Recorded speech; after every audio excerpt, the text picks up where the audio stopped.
হস্তমৈথুন সম্পর্কে এক ভাই বাইরে থেকে জিজ্ঞেস করেছে ইন্টারনেটে। হস্তমৈথুন জায়েজ নাই, হস্তমৈথুন হারাম।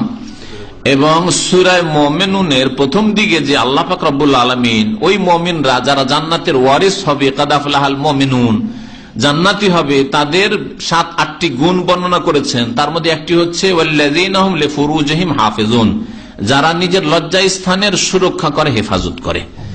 ইল্লা আলা আজওয়াজিহিম, একমাত্র স্ত্রীর ক্ষেত্রে, স্বামী স্ত্রীর এই ক্ষেত্রে আল্লাহ ছাড় দিয়েছেন। আর দাসীর ক্ষেত্রে অমামালাকাত মানে তো দাসীর যুগ নেই, শেষ, ওটা অফ। এখন যেটা আছে সেটা হচ্ছে স্বামী স্ত্রী। আল্লাহ তারপরে বলছেন ফামানিব তাকা ওয়ারা আযালিকা, স্ত্রী ছাড়া অথবা স্বামী ছাড়া, মহিলা স্বামী ছাড়া আর পুরুষ স্ত্রী ছাড়া যদি অন্য কোথাও যায়, অন্য কোথাও যদি বীর্যপাত করে, ফাউলাইকা হুমুল আদুম, তাহলে তারাই হইল সীমা লঙ্ঘনকারী, জালেম। আল্লাহ জালেম বলেছেন। তাহলে এই আয়াত বরং এই আয়াতের তাফসিরে বিভিন্ন তাফসির কারগণ উল্লেখ করেছেন হস্তমৈথুনের বিষয়টি। ইমাম শাওকানী রাহমাতুল্লাহ আলাইহি ফাতুল কাদিরে এই বিষয়টিকে বিস্তারিত উল্লেখ করেছেন যে এই আয়াত দলিল যে হস্তমৈথুন করা হারাম আর জুলম, গুনাহগার সেই ব্যক্তি।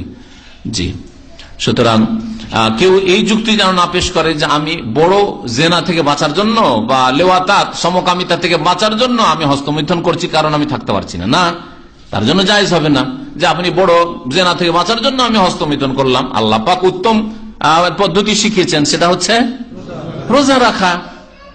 স্ত্রীর সাথে নেই অথবা এখন বিয়ে করতে পারেননি, যুবক মানুষ, সুতরাং আপনি বেশি বেশি রোজা রাখেন।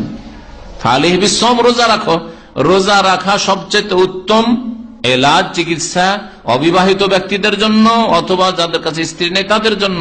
এতে ইবাদত হইল আর তার সাথে যৌন যে খিদা আছে সেটা ক্ষান্ত থাকবে, দমন থাকবে, যৌন চাহিদা যেটা আছে সেটা দমন থাকবে। আপনি নেকিও পেলেন, সব দিকে গুনাহ থেকে বাঁচারও নেকি পেলেন, আর এইদিকে বেশি বেশি নফল রোজা রাখার, সোমবার বৃহস্পতিবার রোজা রাখলেন, এর বড়ই নেকি পেলেন আপনি। জি। আমার একটা